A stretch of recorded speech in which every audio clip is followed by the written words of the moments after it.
आज हम लोगों ने डिस्कस करना है प्रोबेबिलिटीज को। आज हम बेसिकली स्टार्ट करने लगे हैं प्रॉपरली स्टैटिस्टिकल मैकेनिक्स को। शुरू के जो 2 वीक्स होंगे इसमें हम स्टैटिस्टिकल टूल्स को डेवलप करेंगे, स्टैटिस्टिकल आइडियाज को देखेंगे और फिर हम इनको अप्लाई करना स्टार्ट होंगे थर्मोडायनामिकल सिस्टम्स में। So let's start from the very basic concept probability. हमने हमने प्रोबेबिलिटी को पहले भी क्लासेस में डिस्कस किया हुआ है, शुरू की क्लासेस में जब हम स्टैटिस्टिकल मैकेनिक्स को ओवरव्यू कर रहे थे। तो हमें पता है कि फिजिक्स साइंस में कोई भी चीज़ डिटर्मिनिस्टिक नहीं होती है। साइंस आपको किसी भी चीज़ के बारे में 100% दुरुस्त राय, दुरुस्त आइडिया नहीं देती है। आपको सिर्फ हम अजम्पशंस के ऊपर काम करते हैं, हम कुछ प्रोबेबिलिटीज के ऊपर काम करते हैं। हर चीज़ के अंदर कोई गैर यकीनियत होती है, कोई अनसर्टेनिटी होती है। हमारे पास जो बेसिकली फिजिक्स है या जो साइंसेस है वो अनसर्टेनिटीज के आइडियाज पर काम करती हैं। बहुत सारे सिस्टम्स अनसर्टेनिटीज के आइडियाज पे काम करते हैं, सारे नहीं बहुत सारे। मसलन के अगर आपके पास दो डाइस हों एस से, आप इसको इस तरीके से देखेंगे, आपके पास दो कॉइन्स हैं C1, बल्कि मैं इसको कॉइन 1 लिख लेता हूँ। इसकी जो सैंपल स्पेस होगी उसमें एक हेड होगा और एक टेल होगा। इसी तरह एक और कॉइन ले लेते हैं, कॉइन 2। इसकी भी सैंपल स्पेस में एक H होगा और एक T होगा, एक हेड और। अब अगर आप इन दोनों को फ्लिप करें, आपके पास जो पॉसिबल कॉम्बिनेशन बन सकते हैं वो या तो ये कि दोनों हेड्स दें, या पहला कॉइन हेड दे दूसरा टेल दे, या दूसरा कॉइन या पहला कॉइन टेल दे दूसरा कॉइन हेड दे, या दोनों कॉइन्स टेल से। अब अगला सवाल ये कि क्या अगर आपने एक दफा दोनों कॉइन्स को फ्लिप किया, आप कितने परसेंट यकीन के साथ बता सकते हैं कि हेड्स के दोनों कॉइन्स के हेड्स आने के चांसेस कितने ज्यादा हैं? डेफिनेटली हम नहीं बता सकते। हम चाहे उसको 1 अरब दफा क्यों ना फ्लिप कर लें, हमें हर बार प्रोबेबिलिटीज में बात करेंगे, हम हर बार यही कहेंगे कि 25% पॉसिबिलिटी है कि एच एच आ जाए, या जिसको हम 1/4 कह सकते हैं, या हम इसको 25/100 भी कह सकते हैं। तो ये चांसेस होते हैं। इस चीज को अनसर्टेनिटी कहते हैं कि आपकी वैल्यू के अंदर कितनी अनसर्टेनिटी आ रही है, कितनी गैर यकीनियत आ रही है। सो प्रोबेबिलिटीज जो है हमारे पास, प्रोबेबिलिटीज असल में अनसर्टेनिटीज को क्वांटिफाई करने का तरीकेकार है।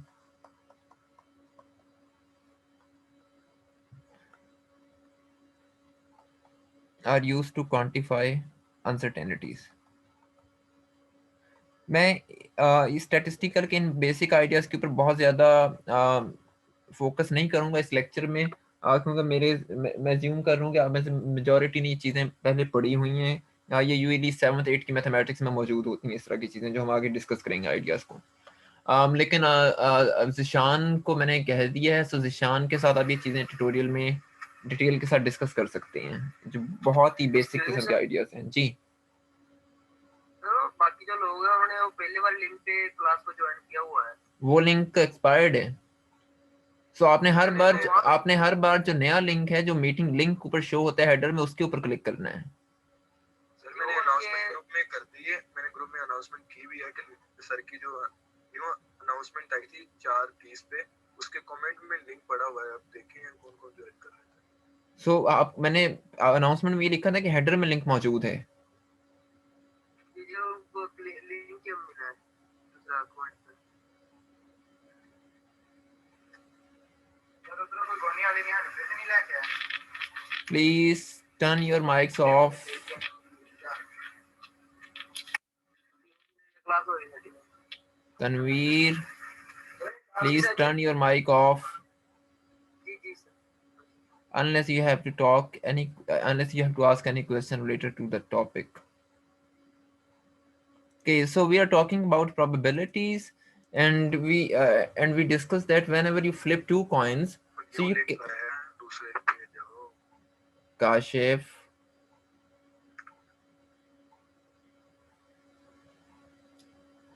guys, I'm gonna pause the meeting for 2 minutes.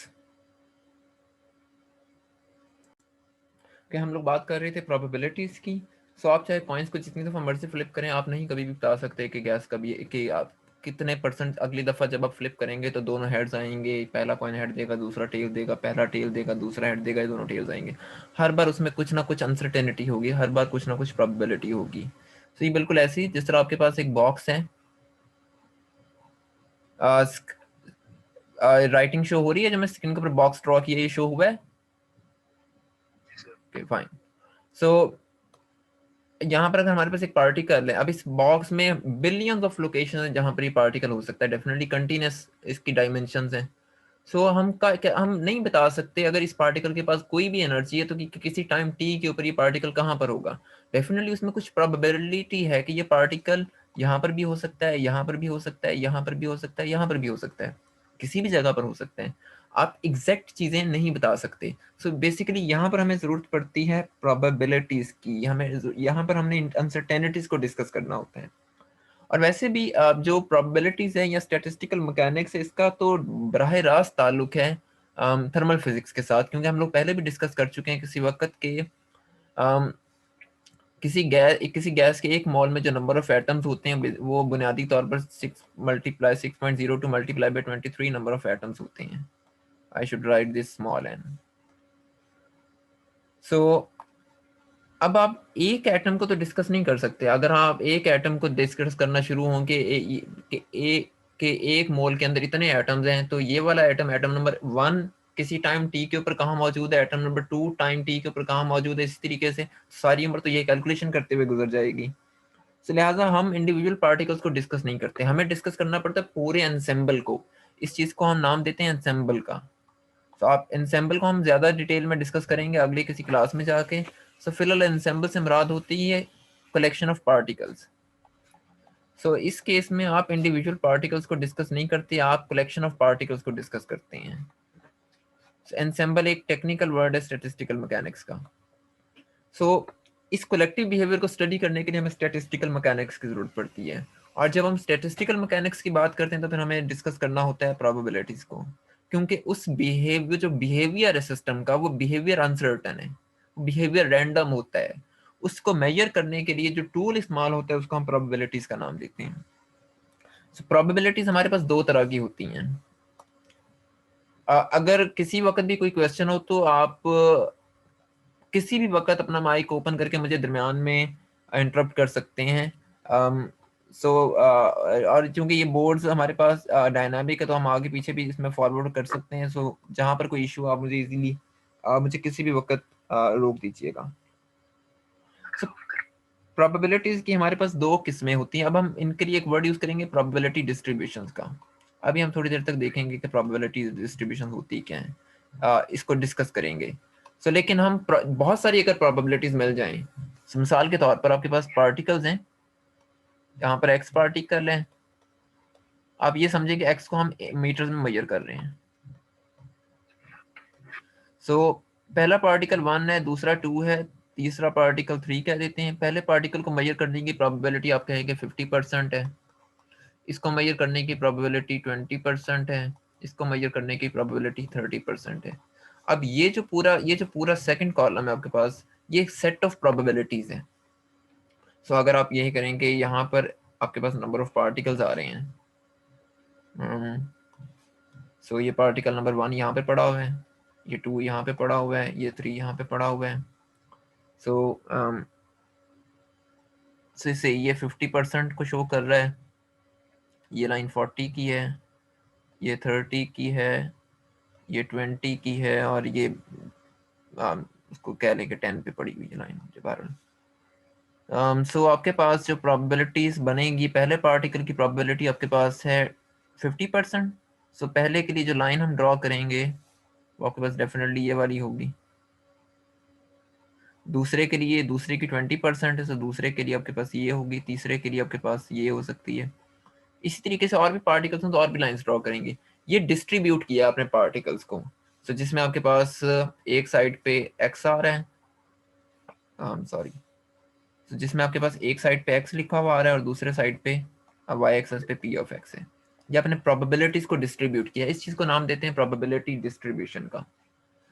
अब प्रोबेबिलिटी जी सर हमने 3 पार्टिकल यहाँ पे लिए हैं, तो 3 की कि 100% करना है व्हेन ही फिक्स्ड है, अगर लेट्स सपोज हम टोटल प्रोबेबिलिटी 100 होनी चाहिए।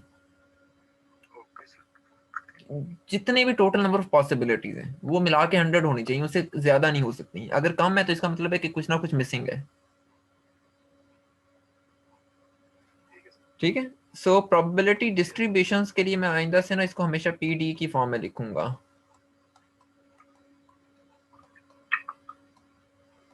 इसकी हमारे पास दो किस्में होती हैं, या तो ये डिस्क्रीट हो सकती है या फिर ये कंटिन्यूस हो सकती है।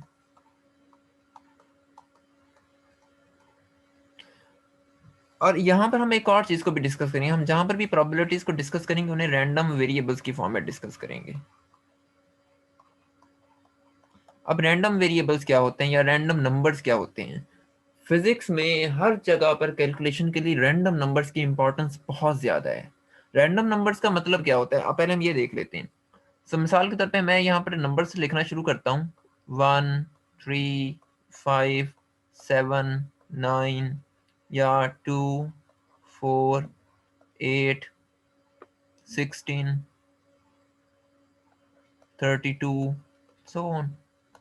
इसी तरह मैं यहाँ पर नंबर लिखना शुरू करता हूँ, सो 0 1/2 3 -1.4 1.009 10⁵ -10⁻⁻1.2। अब यहाँ पर अगर आप देखो, और ये इसी तरह मैं कहता हूँ कि चलते जा रहे हैं, यहाँ पर आप देखें कि यहाँ पर आप बहुत इजीली गेस कर सकते हैं कि इसकी सीक्वेंस क्या है। मैं हर बार n के अंदर 2 ऐड करता जा रहा हूँ, n+2 करता जा रहा हूँ। यहाँ पर मैं क्या कर रहा हूँ, हर n की पावर 2 लेता जा रहा हूँ, सॉरी 2 की पावर n लेता जा रहा हूँ। इसके दरमियान सीक्वेंस है ना इन दोनों के अंदर। यहाँ पर आपको कोई सीक्वेंस नजर आ रही है जिसके बेस पर आप अगला नंबर प्रिडिक्ट कर सकें?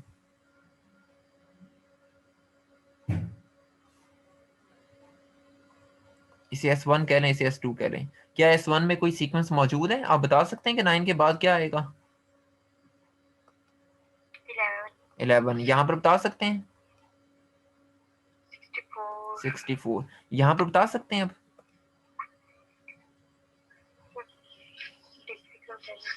यहाँ पर नहीं बता सकते आप, क्योंकि ये किसी सीक्वेंस को फॉलो नहीं कर रही हैं। सो रैंडम नंबर्स या रैंडम सीक्वेंसेस या रैंडम वेरिएबल्स ऐसे होते हैं जिनमें ये बेसिकली एक नंबर एक आउटकम है, एक रिजल्ट है, जिनमें आप प्रीवियस रिजल्ट को देख के फ्यूचर को प्रेडिक्ट नहीं कर सकते। ऐसी सीरीज को, ऐसे नंबर्स को रैंडम नंबर्स कहा जाता है, इनको रैंडम वेरिएबल्स कहते हैं। क्लियर? Yes sir. ओके। सो हमारी स्टैटिस्टिकल मैकेनिक्स में रैंडम नंबर्स बहुत इंपॉर्टेंट होते हैं। सो अब हम जब यहाँ पर बात करेंगे प्रोबेबिलिटी डिस्ट्रीब्यूशन की या कंटिन्यूस डिस्ट्रीब्यूशन की, तो हम यहाँ पर एज्यूम ये करेंगे कि ये डिस्ट्रीब्यूशन या तो डिस्क्रीट रैंडम वेरिएबल्स के लिए हैं या कंटिन्यूस रैंडम वेरिएबल्स के लिए हैं।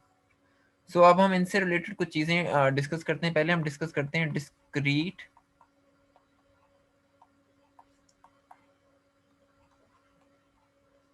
रैंडम वेरिएबल्स को, sorry sorry discrete probability distribution को। लेकिन डिस्क्रीट प्रोबेबिलिटी डिस्ट्रीब्यूशन को स्टडी करने के लिए आपको चाहिए डिस्क्रीट रैंडम वेरिएबल्स।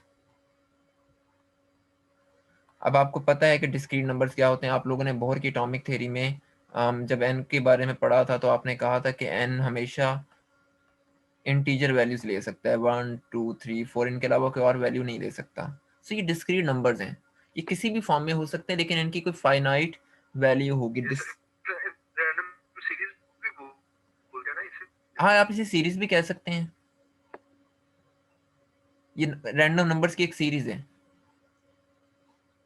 लेकिन इसमें कंडीशन ये है कि नंबर डिस्क्रीट होने चाहिए। लाजमी नहीं कि इसी ऑर्डर में आए, 1 2 3 4 5 6, किसी भी ऑर्डर में आ सकते हैं, लेकिन इनको होना डिस्क्रीट चाहिए। डिस्क्रीट का मतलब है कि इनको फाइनाइट होना चाहिए, ये इनफाइनाइट नहीं हो सकते। सो इस सूरत में हम आप कह लें कि हर नंबर के आने की डिफरेंट प्रोबेबिलिटी होगी। सो किसी की प्रोबेबिलिटी 1 है, किसी की 50% है, किसी की 10% है, किसी की 25% है, किसी की 11% है। रूल ये होता है प्रोबेबिलिटीज में कि sum of all probabilities should always be equal to 1 और 100%। ये एक रूल है प्रोबेबिलिटीज का। और इसी तरीके से अगर आपने इनकी एवरेज वैल्यू लेनी है, मीन या एवरेज वैल्यू, ये मैं सिर्फ फॉर वैल्यूज डिफाइन कर रहा हूँ। इनको ये आप लोगों ने पहले चीज़ें पढ़ी हुई हैं, नहीं तो ये ज़िशान इनकी फिजिकल सिग्निफिकेंस एक्सप्लेन कर देगा। मैं फिलहाल सिर्फ इनकी डेफिनेशन प्रपोज कर रहा हूँ। अगर आपने इसी नंबर एक्स की एवरेज लेनी है, इसको इस तरीके से भी लिखते हैं, लेकिन हम यूजुअली ये वाला सिंबल यूज करेंगे। किसी नंबर की एवरेज इस तरीके से लेते हैं। और अगर इसी तरीके से हमारे पास कुछ और डेफिनेशंस भी हैं, हम एक्स स्क्वेयर की मीन वैल्यू में भी इंटरेस्टेड होते हैं। अभी हम देखेंगे कि एक्स स्क्वेयर इतना इंपॉर्टेंट नंबर क्यों है। मीन स्क्वेयर्ड एवरेज या मीन स्क्वेयर्ड वैल्यू, सी कुछ डेफिनेशंस। एक्स की एवरेज इस तरीके से लेंगे, एक्स स्क्वेयर की एवरेज हम लेंगे, जहां पर एक्स आ रहा है वहां पर आप एक्स स्क्वेयर इंसर्ट कर दें। इसी तरीके से हम किसी भी आर्बिट्रेरी फंक्शन की भी एवरेज ले सकते हैं। कोई फंक्शन आपके पास ये है एफ ऑफ एक्स आई, इसे सिर्फ प्रोबेबिलिटी से मल्टीप्लाई करना है। मिसाल के तौर पर ये भी ये चीज़ें क्लियर हो जाती हैं। मैं यहीं पर ना इसकी एक एग्जांपल सॉल्व करता हूँ, तो फिर आपको कुछ अंदाजा हो जाएगा कि इन बातों का मतलब क्या है। सो सपोज करते हैं कि आपके पास 3 नंबर्स हैं, x1 0 के बराबर है, x2 1 के बराबर है और x3 2 के बराबर है। x1 की जो प्रोबेबिलिटी है वो आपको बुक में दी हुई है 1/2। x2 की जो प्रोबेबिलिटी है वो 1/4। x3 की जो प्रोबेबिलिटी है वो भी 1/4। आपने x फाइंड करना है और x स्क्वेयर फाइंड करना है। अब हम देख लेते हैं कि x कैसे फाइंड करेंगे। x का फॉर्मूला हमें पता है कि इसके बराबर होता है। सो ये बनेगा आपके पास x1 px1 plus x2 p of x2 plus x3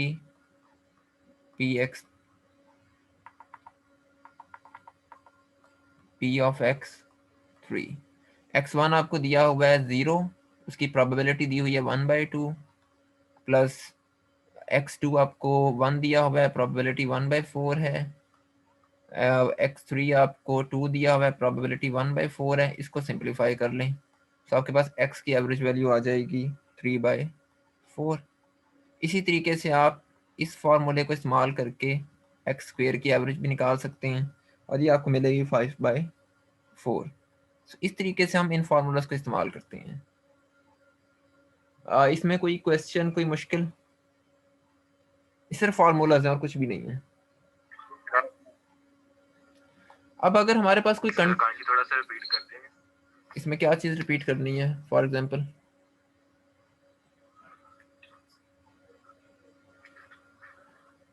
जी काशिफ, क्या रिपीट कर?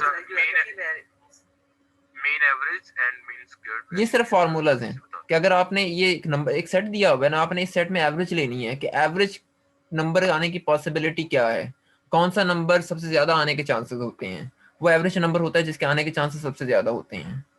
तो अगर 0 आने की प्रोबेबिलिटी 50% हो, 1 आने की प्रोबेबिलिटी 25% हो, 2 आने की प्रोबेबिलिटी भी 25 हो, तो जो एवरेज चांसेस होंगे किसी नंबर के आने के वो 3/4 होंगे, यानी कि ये नंबर सबसे ज्यादा आ सकता है। सो ये आपके पास बेसिकली बनेगा ना, ये नंबर आपके पास बनेगा 0 पॉइंट समथिंग। इस नंबर के आने के चांसेस सबसे ज्यादा होंगे। इस बात का मतलब सिर्फ ये है।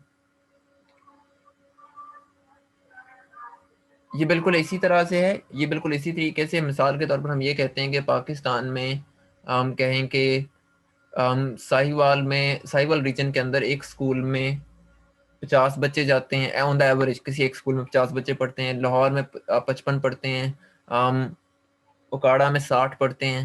लेकिन जब आप एवरेज निकालेंगे तो आपके पास एक नंबर आएगा, वो पॉइंट्स के अंदर आएगा। ऐसे ही होगा। जी सर तो बिल्कुल। इसका मतलब है हम बात करेंगे ऑन द एवरेज इन तीनों शहरों के स्कूलों में इतने बच्चे पढ़ते हैं। ओके सर, ठीक है। सो ये उसका एक तरीका है सिर्फ कैलकुलेशन करने का। अगर आपके पास रैंडम वेरिएबल्स दिए हों, लेकिन अगर आपको कंटिन्यूस वेरिएबल्स दिए हुए हैं फिर हम क्या करेंगे? सो अब आपको एक ऐसी डिस्ट्रीब्यूशन दी जाती है जो कंटिन्यूस है।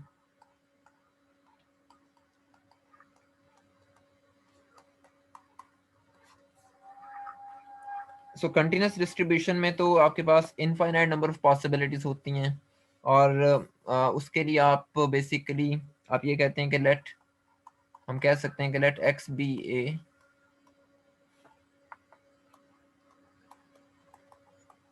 Continuous random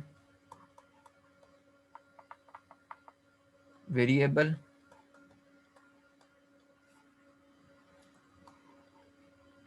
having probability px dx between, आप dx को आप डिफाइन करते हैं x के लिए, x and x plus dx, इस इंटरवल में आप dx को डिफाइन करते हैं बाय डेफिनेशन। सो इस इंटरवल के अंदर x को फाइंड करने की प्रोबेबिलिटी इसके बराबर आती है। सो इसकी बेस पर हम लोग फिर वो उसी तरीके से फार्मूला लिखते हैं। जब आपके पास कंटिन्यूस नंबर्स आते हैं तो फिर आप सम को रिप्लेस कर देते हैं इंटीग्रल के साइन से, और कॉरस्पॉन्डिंगली सारे फार्मूलाज आपके पास बन जाएंगे। x P x D x x square का फार्मूला आ जाएगा। ये सिर्फ हमने रिप्लेस किया है सम को इंटीग्रेशन से।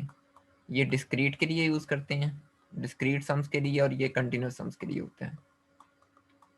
ये चीजें आप लोग डबल मैथ में पढ़ चुके हैं।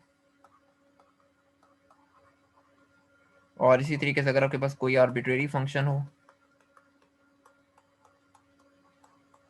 तो ये आपके पास इसके फार्मूलाज बन जाते हैं।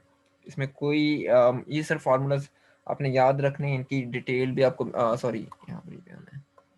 सो ये आप लोगों ने चीज़ें पहले डिस्कस की हुई हैं किसी न किसी क्लास में। अब हम एक मिसाल करते हैं। आपको एक प्रोबेबिलिटी, एक कंटिन्यूस फंक्शन दिया, अब उसकी प्रोबेबिलिटी कैलकुलेट करनी है। बहुत इंपॉर्टेंट फंक्शन है।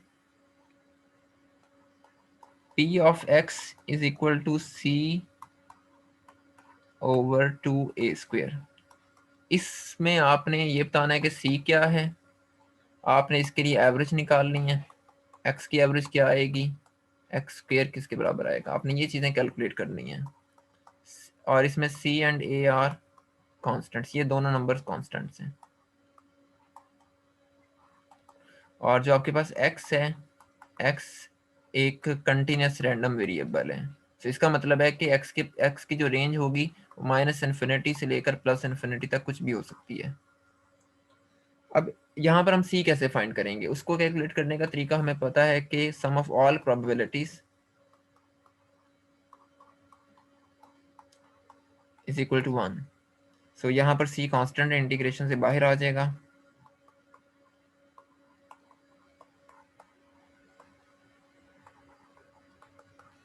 इस नंबर को सिंप्लीफाई करें, इसको इंटीग्रेट करें, ये आपको देगा 2πa²। अच्छा, ये जो इंटीग्रेशन है इतनी सीधी सी नहीं है कि आपने सिर्फ लिमिट्स इंसर्ट करनी और ये आंसर आ जाएगा। ये एक कॉम्प्लिकेटेड इंटीग्रेशन है। सो प्रैक्टिस, इसको देखें कि इसको कैसे सॉल्व करना है। इस चीज़ को आमतौर पर गॉसियन इंटीग्रल भी कहते हैं। आप लोगों ने पहले बहुत सारी जगहों पर इसकी values as it is consider की होंगी, लेकिन इसको यहाँ पर आप लोगों ने ड्राइव करना है। सो बेसिकली जो फंक्शन है ये गॉसियन फंक्शन है। ये आपकी ब्लंडर की बुक में भी इसने सॉल्व किया हुआ है किसी अपेंडिक्स में। सो इसको देखें कि ये इंटीग्रेशन कैसे होगी। सो बहरहाल इस तरीके से आपके पास c की वैल्यू आ जाएगी। अगर आपने x फाइंड करना है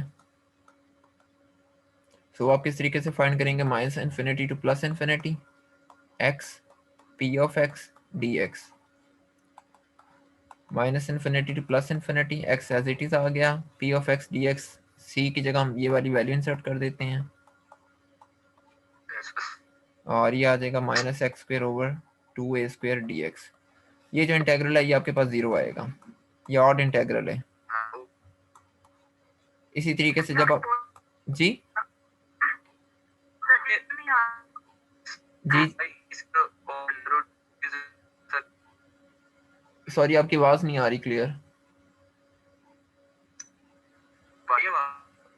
आवाज बोलो, कट कट के आ रही है आवाज।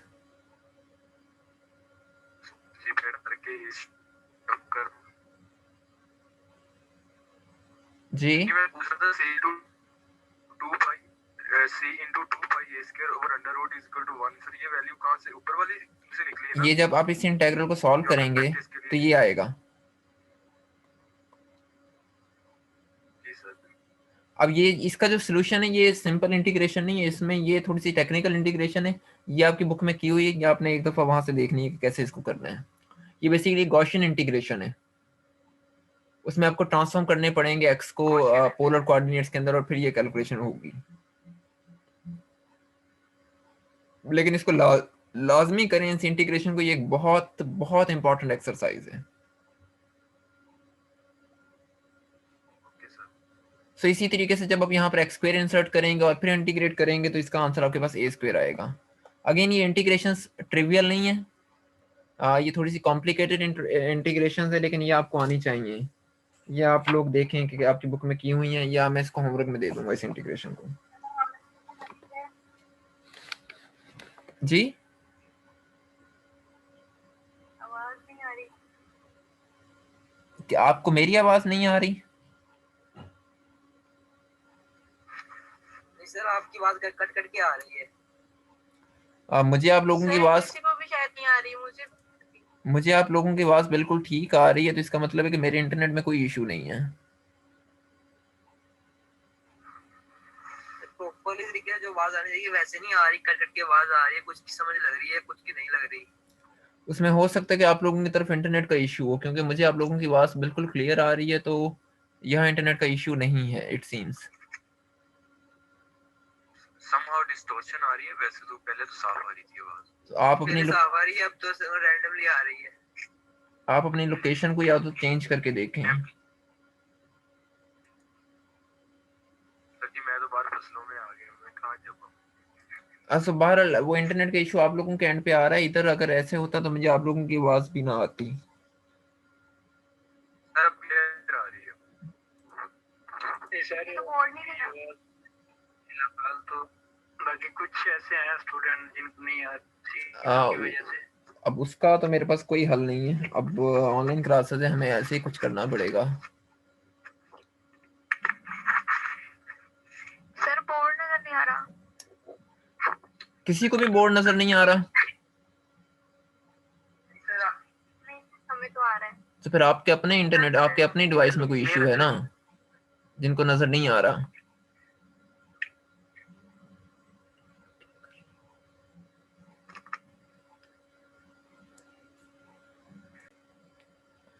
सो अब हम लोगों ने एक और क्वांटिटी को डिस्कस करना है, वेरिएंस को। अगेन डेफिनेशन आप लोगों ने वेरिएंस के बारे में पढ़ा हुआ है। मिसाल के तौर पर अगर मैं यहाँ पर एक प्लॉट ड्रॉ करूँ, अभी सारी चीजें जैसे आप लोगों ने की हुई है, लेकिन मुझे सिर्फ आप लोगों की रिवीजन के लिए मैं करवा रहा हूँ, और इस पे अभी हम लोगों ने 1 घंटा जाया कर दिया इन चीजों को डिस्कस करने पे, और अभी तक हमने कुछ भी अभी वो टॉपिक स्टार्ट ही नहीं किया जो हम लोगों ने असल में पढ़ना है आज।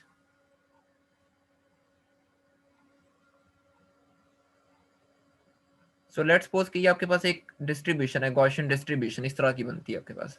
यहाँ पर आपके पास दरमियान में अगर कोई मीन वैल्यू आ रही है, एज्यूम करते हैं कि ये आपके पास एक मीन वैल्यू यहाँ पर कहीं पर आ रही है, और ये आपके पास डेफिनेटली एक्स को शो कर रही है लाइन, और ये वाली लाइन प्रोबेबिलिटी को शो कर रही है। सो आप लोग आप देख सकते हैं कि ये जो लाइन पी ऑफ एक्स को कट कर रही है, यहाँ पर इसकी प्रोबेबिलिटी मैक्सिमम है। सो ये वो वाला पॉइंट होता है, ये बेसिकली जो एवरेज वैल्यू होती है इसके ऊपर इसके आने की प्रोबेबिलिटी सबसे ज्यादा होती है इस पॉइंट की। बाकी जितने भी पॉइंट्स हैं उनके लिए वाई एक्सेस पर वैल्यू कम आ रही है, तो इसका मतलब है कि उनकी प्रोबेबिलिटीज कम है। जी इसे पीक पॉइंट भी बोल सकते हैं। आप इसे पीक पॉइंट कह सकते हैं।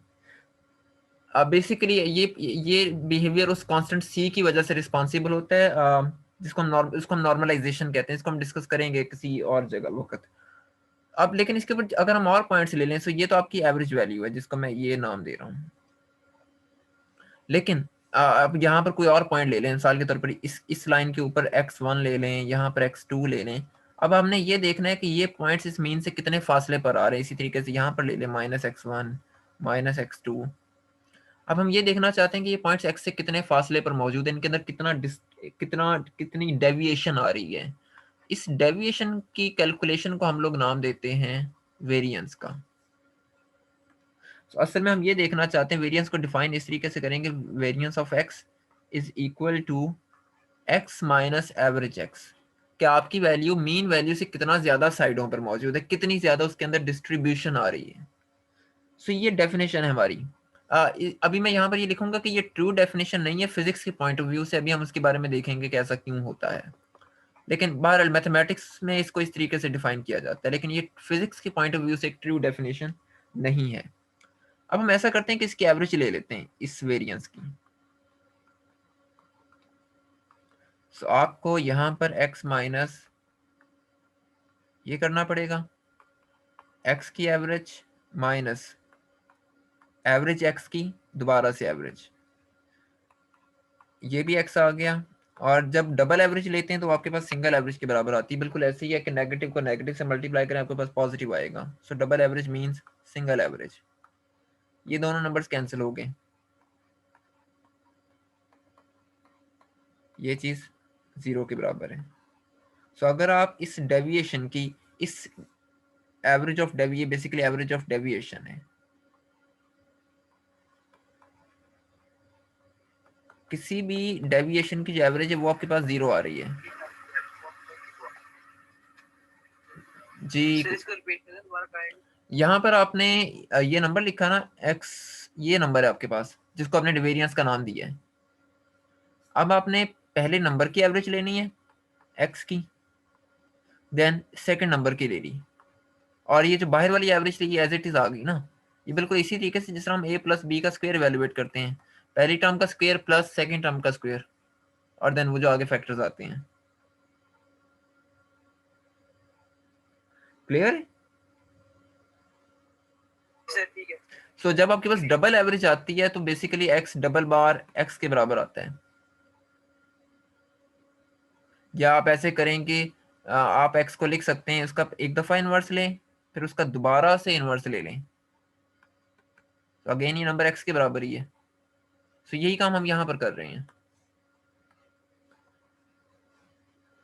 सो आपके पास आप देख सकते हैं कि ये जो क्वांटिटी आई अल्टीमेटली ये तो 0 दे रही है। इसका मतलब है कि ये बिल्कुल भी यूजफुल क्वांटिटी नहीं है, ये तो हमें कुछ भी नहीं बता रही, ये तो सिर्फ ये बता रही है कि वेरिएंस की जो एवरेज है वो 0 के बराबर है।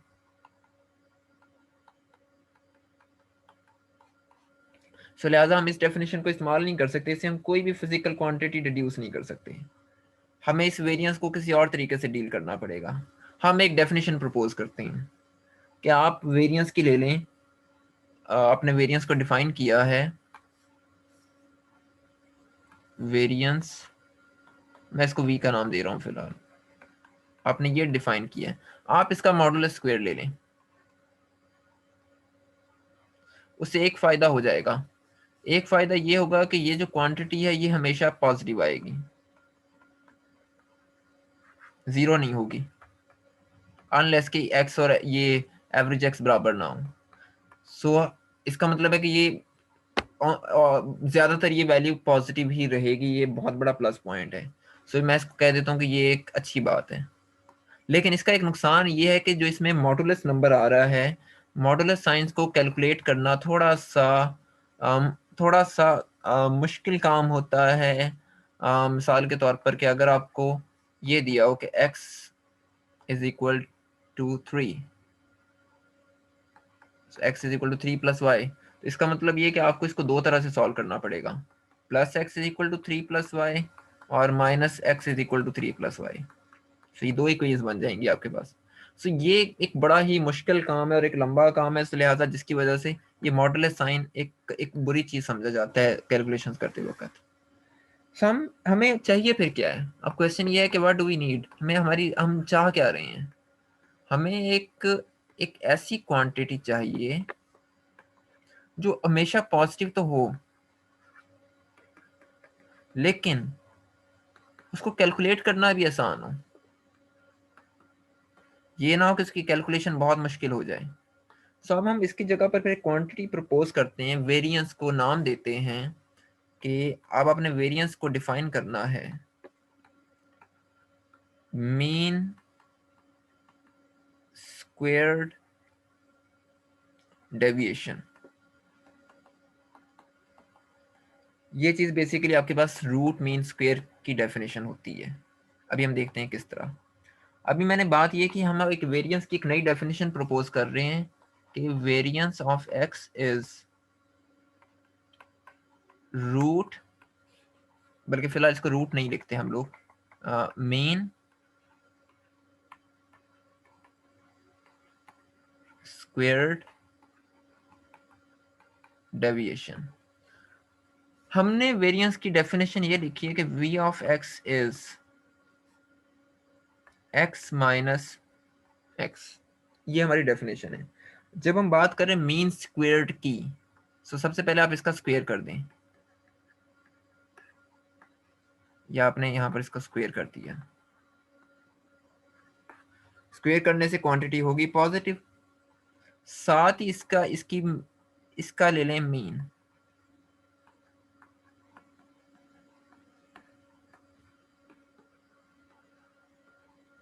और अब हम इस क्वांटिटी को फिर डिफाइन कर देते हैं, इसके लिए एक नया सिंबल डिनोट कर देते हैं, सिग्मा एक्स का स्क्वायर। सो ये आपके पास ये जो क्वांटिटी बनी है, ये सिग्मा एक्स खुद ही से सपोज किया, हाँ, ये हमने इसको एक नया नाम दे दिया। अब हमने इसको एक नया नाम दे दिया है। हम असल में ये है अभी भी variance he, so sigma x square is variance, है अभी भी वेरिएंस, लेकिन हमने इसको एक नया नाम दे दिया, इसको एक नया सिंबल दे दिया सिग्मा एक्स का।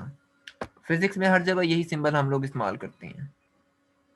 सो ये आपके पास असल में डेफिनेशन है वेरिएंस की जो हम इस्तेमाल करते हैं, और इसके हमें बहुत फायदे हैं। इसका सबसे बड़ा फायदा ये है कि आपने अनसर्टेनिटी रिलेशन जो पढ़ा है ना सबने, वो इसी डेफिनेशन से निकलता है, अनसर्टेनिटी रिलेशन भी। अब हम जरा इस डेफिनेशन, हाँ, इसी डेफिनेशन से निकलेगा वो। अब वो हम इस कोर्स में तो नहीं निकालेंगे, लेकिन क्वांटम मैकेनिक्स में जब आप लोग पढ़ेंगे शायद आप लोग इससे वो डिराइव करें, तो फिर आप देखेंगे इसको दोबारा। अब हम जरा इस इक्वेशन को एक अच्छी एक रिफाइंड फॉर्म के अंदर लिखते हैं। हमारी अब तक की डेफिनेशन ये है कि सिग्मा बराबर होता है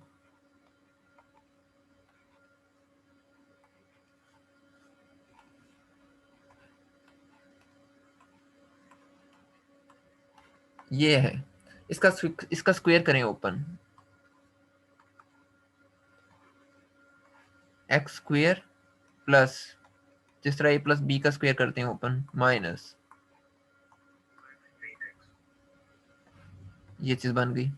अब आप हर नंबर की एवरेज लेते जाएं।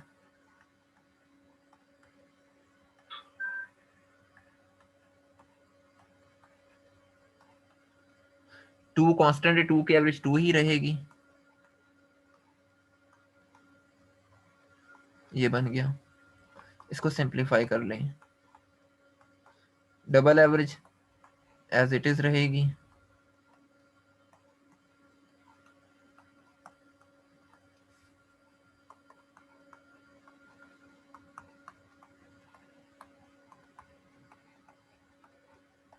ये चीज आ गई। इसको सिंप्लीफाई करें, माइनस करें, तो ये आपके पास ये आ गया। सो यहाँ नहीं, जीरो नहीं ना आ रहा, बराबर नहीं है।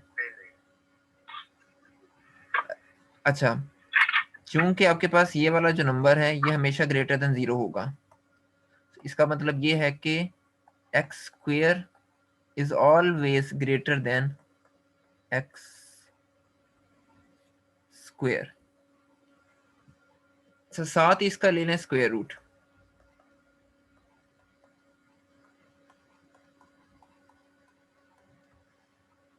सो ये आपके पास नंबर आ गया इसके बराबर। ये आपके पास दो डेफिनेशंस हैं। अब मैं बता, दूसरी डेफिनेशन हमारे पास, ये दो फार्मूलाज असल में दो डेफिनेशंस हैं, बहुत इंपॉर्टेंट डेफिनेशंस हैं। इनमें जो सेकंड हमने फार्मूला लिखा है ये वाला, इसे नाम देते हैं स्टैंडर्ड डेविएशन का।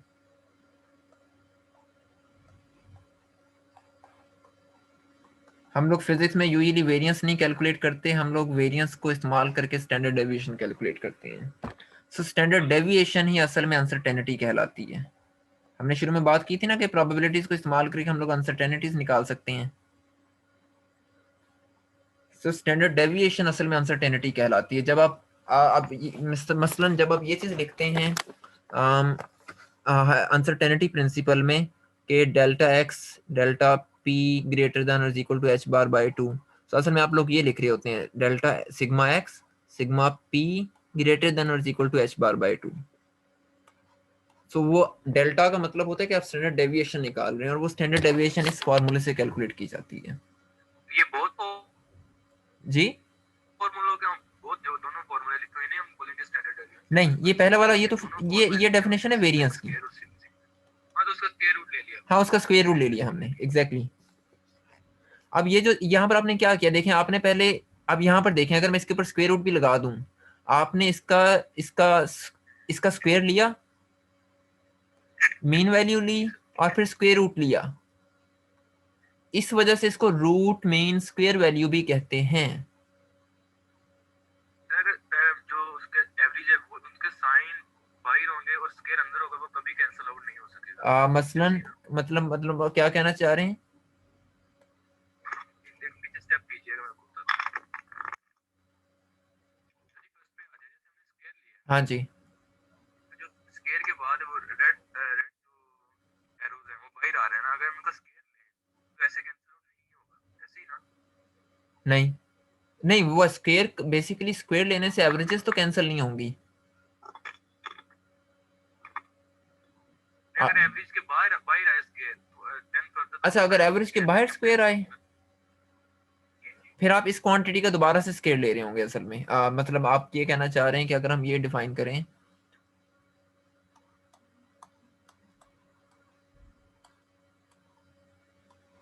ये चीज, अब अच्छा इसको वैल्यूएट कर लेंगे क्या बनेगा, ये चीज बनेगी, कैंसिल हो गया तो जीरो देगा हमें। ये वही काम है जो हमने यहाँ पर किया था। किधर गया, यहाँ पर आप इसका दोबारा से स्क्वायर ले लें क्या फर्क पड़ेगा, कुछ भी नहीं, जीरो आ जाएगा ना। क्लियर है? अच्छा अब हम यहाँ से रूट मीन स्क्वायर की डेफिनेशन को भी डिड्यूस कर सकते हैं। वो किस तरीके से कि हमने वेरिएंस को डिफाइन किया था सो सिग्मा एक्स स्क्वायर को हम लोगों ने डिफाइन किया है एक्स माइनस एक्स। आप पहले लेते हैं इसका स्क्वायर, फिर आप लेते हैं इसकी एवरेज,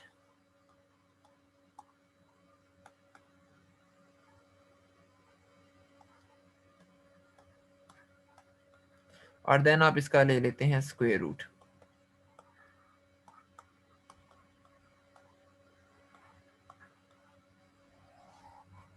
अब ये जो चीज है यहाँ पर आपने लिया रूट, यहाँ पर आपने लिया मीन और यहाँ पर आपने लिया square.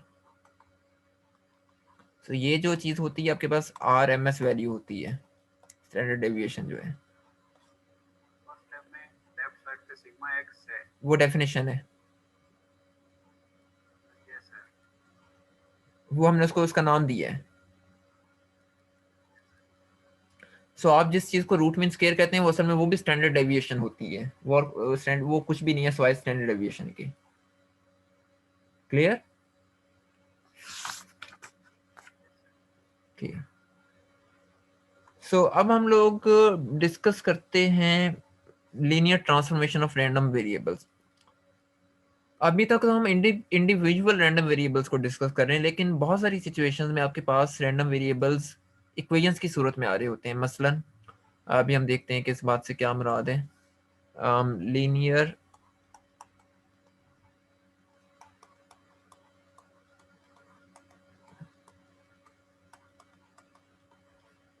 Transformation of random variables. अब ट्रांसफॉर्मेशन अच्छा अब हम एज्यूम ये करते हैं कि आपके पास दो वेरिएबल्स हैं एक्स और Y, let X and Y be two random variables, और ये दोनों वेरिएबल्स आपस में इस इक्वेशन के जरिए मिले हुए हैं y is equal to A x plus B, जिसको आप इक्वेशन ऑफ लाइन कहते हैं। हम ये कहते हैं कि इस तरीके से आपस में लिंक्ड हैं। अब यहाँ पर आप y की एवरेज लें,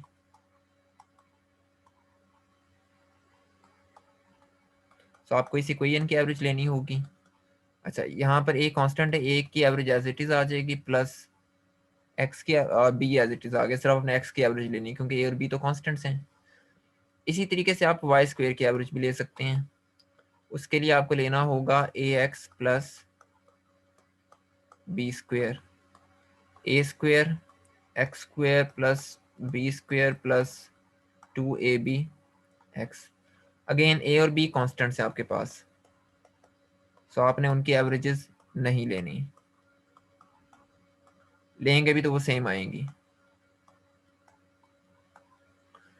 ये आपके पास बन गई इक्वेशन नंबर, इसको कह लें इक्वेशन नंबर 1, इसको कह लें 2। इसी तरीके से आप एक और काम करें, आपने चूंकि स्टैंडर्ड डेविएशन निकालनी तो आपको एवरेज का स्क्वायर भी चाहिए, सो आपको असल में इस नंबर का स्क्वायर भी फाइंड करना है। इसका स्क्वायर कैलकुलेट करें, a x square plus b square plus 2ab x. Clear है यहाँ तक? ए का स्क्वायर क्यों नहीं है? सॉरी, स्टैंडर्ड डेविएशन को आपने डिफाइन किया हुआ y के लिए कर सकते हैं हम लोग कि चलिए स्क्वायर कर लेते हैं, फिलहाल स्क्वायर रूट से जान छूट जाएगी। Y square minus y square, इनकी वैल्यूज कर दें इंसर्ट। सो वाई स्क्वायर की वैल्यू हमने कैलकुलेट की थी a square plus b square plus 2ab x minus a square x square plus b square plus 2ab x. So minus sign की वजह से ये वाली वैल्यूज कैंसिल आउट हो जाएंगी, आपके पास y की डेफिनेशन बचेगा ए स्क्वायर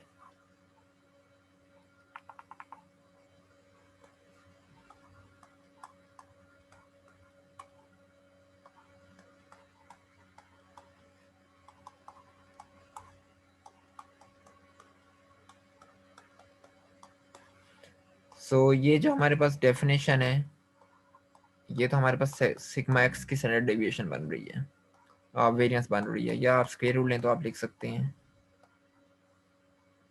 सो ये आपके पास लीनियर ट्रांसफॉर्मेशन है दो वैल्यूज की, दो ये तो फिर इक्वेशन ऑफ लाइन की स्टैंडर्ड डेविएशन। हाँ, इक्वेशन ऑफ लाइन की, हम उसको इक्वेशन ऑफ लाइन कहें या उसको सिर्फ ये कहें कि वो एक इक्वेशन है जो दो रैंडम वेरिएबल्स को कनेक्ट कर रही है आपस में, वो कोई भी इक्वेशन हो सकती है।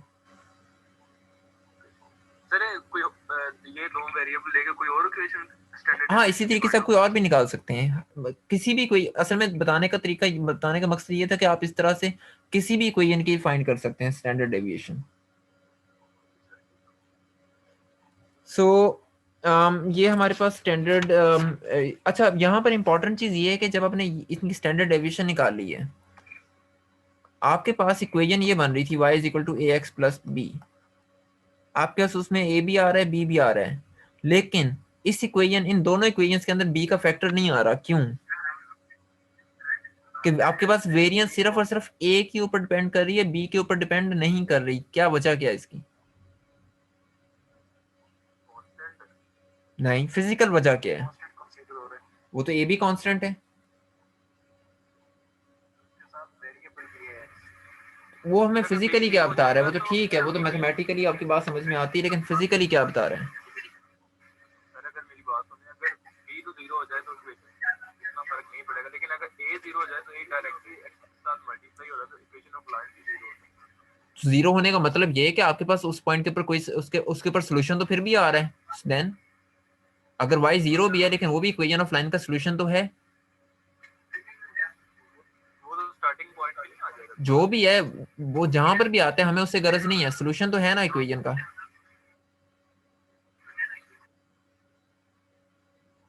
हम ये कह रहे हैं कि यहाँ पे अगर b 0 कंसीडर कर लें तो वो एक पॉइंट भी बन जाएगा, फिर लाइन तो नहीं बनेगी। चाहे जो मर्जी बने, उस बात से कंसर्न हमें नहीं है, लेकिन असल बात ये होती है कि क्या कोई भी नंबर इस इक्वेशन को सेटिस्फाई करेगा या नहीं करेगा। आप ये कहते हैं कि अगर b 0 है सो क्या x की हर वैल्यू के लिए ये इक्वेशन सेटिस्फाई नहीं होगी? होगी ना, तो उससे तो फर्क नहीं पड़ेगा वो 0 आ रहा है या नहीं आ रहा। सवाल ये है कि वेरिएंस में b का फैक्टर क्यों नहीं आ रहा। फिजिक्स में इस बात का क्या मतलब है, ये क्वेश्चन है।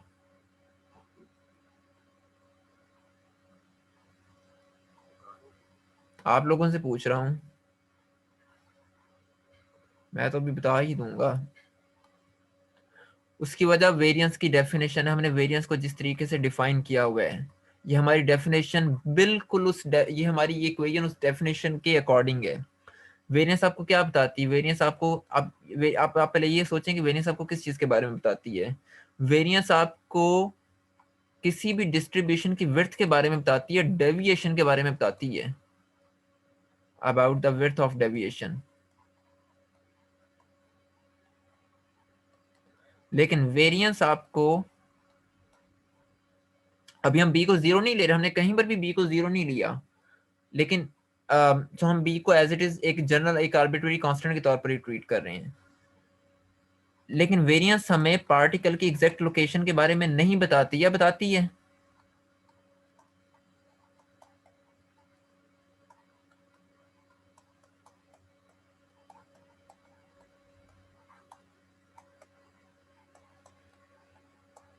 जी, क्या वेरिएंस हमें, ये जो मैंने अभी ग्राफ यहाँ पर ड्रॉ किया था, वेरिएंस आपको क्या ये बताती है कि किसी टाइम टी के ऊपर पार्टिकल किस एक्स पर मौजूद होगा? ये आपको लोकेशन के बारे में बता रही है? नहीं बता रही, तो इसका मतलब है कि आपको बी की जरूरत ही नहीं है, वो तो आपको सिर्फ डेविएशन बता रही है कि उसके अंदर कितनी डेविएशन आ रही है।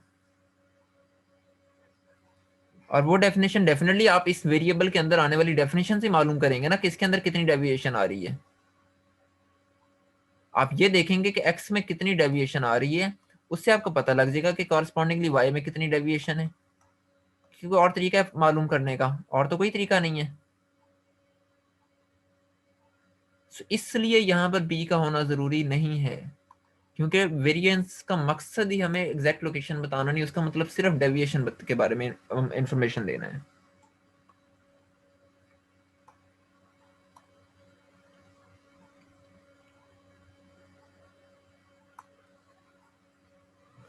ओके, सो अब हम एक और छोटे से फार्मूला और डिराइव करते हैं। अभी हम सिर्फ बात करें एक वेरिएबल की, लेकिन अगर आपके पास दो वेरिएबल्स आ जाएं फिर हम क्या करेंगे? अभी तक हमने सारा काम एक्स के अंदर ही किया है, लेकिन अगर हमारे पास एक से ज्यादा इंडिपेंडेंट वेरिएबल्स आ जाएं, कंडीशन ये है कि ये वेरिएबल्स रैंडम भी हों और इंडिपेंडेंट भी हों।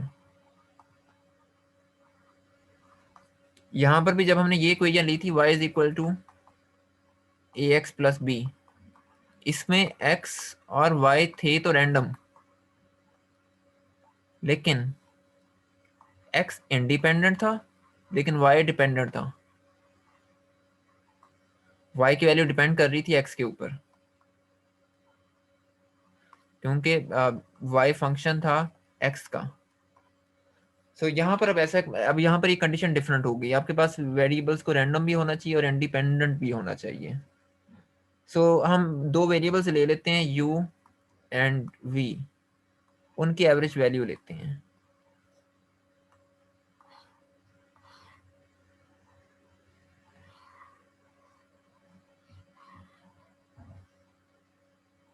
हाँ जी, कोई लिखवा सकता है इसका फॉर्मूला क्या होगा? ये कंटिन्यूस रैंडम वेरिएबल्स हैं, डबल इंटीग्रेशन होगी u v पे,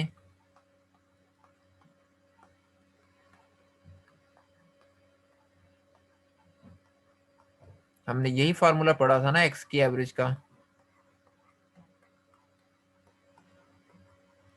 यही था।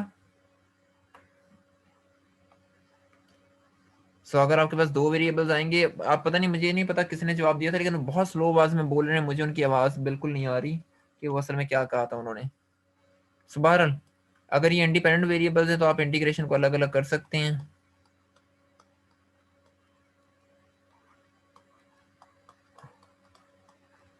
सो असल में इस बात का मतलब ये है कि यू वी के प्रोडक्ट की एवरेज असल में बराबर होती है यू और वी के एवरेजेस के प्रोडक्ट के। सो अगर रैंडम वेरिएबल्स हों तो हम इनको इस तरीके से कैलकुलेट कर सकते हैं। इसी तरीके से आप ये भी लिख सकते हैं, और कुछ और इम्पोर्टेंट रिलेशंस भी हैं जो हम इसी तरह से आप लोग वेरीफाई कर सकते हैं, और ये आपने वेरीफाई करने हैं कि अगर आपके पास u प्लस वी की एवरेज प्लस माइनस की एवरेज आ रही हो तो देन आप इसे लिख सकते हैं u की एवरेज प्लस माइनस v की एवरेज, या अगर कोई कांस्टेंट c मल्टीप्लाई हो रहा है इसके साथ तो देन भी आप लोग लिख सकते हैं। और इन जनरल ये क्वेश्चन किसी भी दो फंक्शंस के लिए भी ट्रू होगी, इवन फॉर फंक्शंस।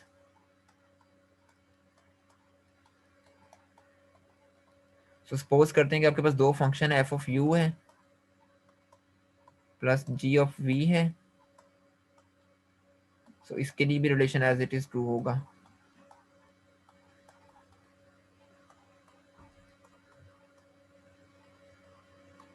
इसी तरीके से अगर आपको ये चीज दे दी जाए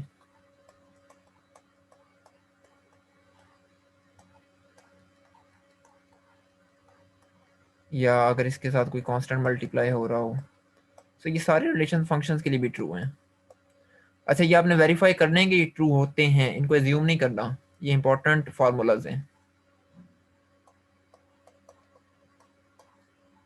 यहाँ तक कोई मुश्किल, कोई क्वेश्चन?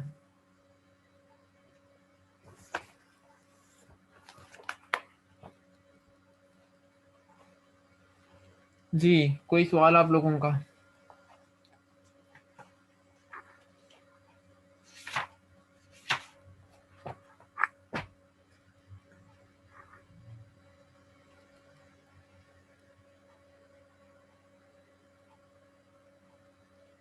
मैं आप लोगों से पूछ रहा हूँ।